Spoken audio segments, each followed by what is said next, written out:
Africans, for some reason, must forget something that happened 50 years ago, if you are Zimbabwe 80 years ago.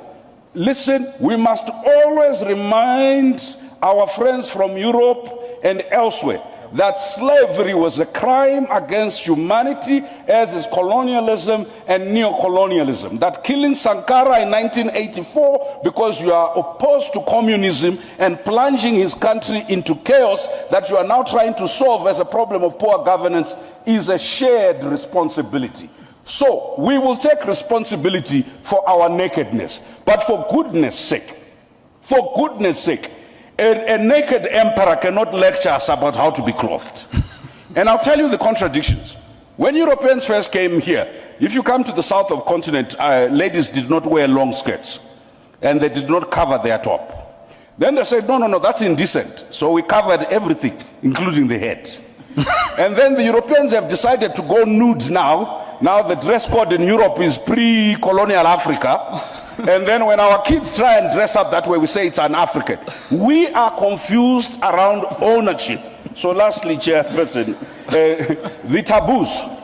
You see, Chairperson, we need to talk about global anti-black racism, the treatment of African migrant laborers in the Middle East, in the Arab world, and in the Asian world, and in Europe, is a matter for the African Union to constantly pronounce itself on. And I'm glad, Chairperson, you issued a statement on George Floyd, but I'm waiting for the African Union resolution from last January on reparations. There was a formal policy of the United States government in 2015 for reparations by companies behind the Holocaust.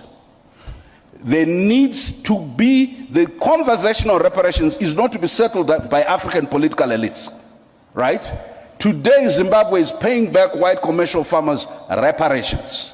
But when you talk about any reparations, it's like the black body is not worth repair. What we must do is endure, be resilient, go forward, don't look back, trudge on. But today, with the scramble of Africa that PLO was talking about, they will interfere here, whether we put in place the right policies or we put in place the good governance. Why? They need the lithium.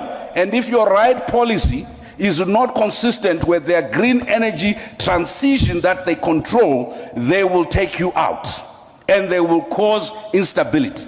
We cannot do it as single countries. We are not uniting because it's the good thing to do. We are not uniting because it's the principled thing to do.